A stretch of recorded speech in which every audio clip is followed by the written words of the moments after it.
Hi అండి. చాలామంది పెద్ద సైజు కానీ చిన్న సైజు కానీ స్టార్ నెక్ కట్ చేసుకుంటారు. స్టార్ నెక్ కట్ చేసుకుంటప్పుడు ఓపెన్ కాక స్టార్ లుక్ రాదు. అది కొంచెం ఓపెన్ చేయాలి. ఎలా చేయాలో చూపిస్తాను చూడండి. ఇగో ఫస్ట్ మనం ఇక్కడ కచ్చక పెట్టుకున్నాము, ప్లస్ ఈ బాక్స్ వేసుకున్నాము స్టార్ నెక్ కోసం. ఇలా బాక్స్ అయితే కంపల్సరీ వేసుకుంటాం. ఇది చేసేట 2.5 ఇంచెస్ తీసుకున్నాను నేను.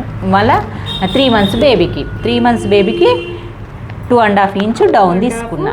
2.5 ఇక్కడ 1.5 ఇది 1.5 ఇది 2 ఇది 2 మొత్తం 4 కదా. అంతే 3 4 అవుతుంది కరెక్టే. అయితే దీన్ని ఇప్పుడు ఈ బాక్స్ వేసుకున్న తర్వాత ఇక్కడ ఈ లైన్కి బయటకు 1/2 ఇంచ్, అంటే చిన్న పాప కాబట్టి పెద్దోళ్ళకి 1/2 ఇంచ్ పోవాలి. ఇక్కడ మళ్ళీ ఈ బాక్స్కి కిందికి మళ్ళీ 1/2, ఇలా 2 పాయింట్స్ ఇలా వచ్చిన తర్వాత ఈ స్కేల్ ఉంటుంది కదా, ఈ స్కేల్ చాలా ఉపయోగపడుతుంది. ఇగో ఎంత బాగా వస్తుంది చూడండి. ఇప్పుడు ఇలా షేప్ ఎట్లుందో అట్లా దించుకోవాలి, ఇలా తిప్పుకోవాలి. మన పాయింట్ని కలిసేటట్టు చూసుకొని ఇగో ఇలా షేప్ ప్రకారం వీడికి వచ్చేటట్టు ఈ పాయింట్ వైజ్గా ఈ పాయింట్కి వచ్చేటట్టు తిప్పుకోవాలి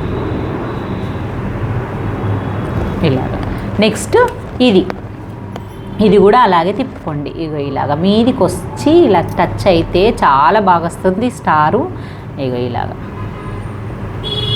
ఫినిషింగ్ పేపర్ వేసి కుట్టాలని ఈ క్లాత్ ఉల్టా బాగుంటుంది. ఈ క్లాత్ మందం ఉంది కదా, ఇలా కట్ చేసుకుంటే స్టార్ నెక్ మీకు కుట్టిన తర్వాత చూడాలి ఎంత బాగా అనిపిస్తుందో. ఇలాగా చూడండి, ఇది కరెక్ట్ స్టార్ నెక్. ఇలా కట్ చేసుకోండి. చిన్న పాయింట్ బయటకు పోతే స్టార్ నెక్ బాగా వస్తుంది. ఓకే మరి బాయ్.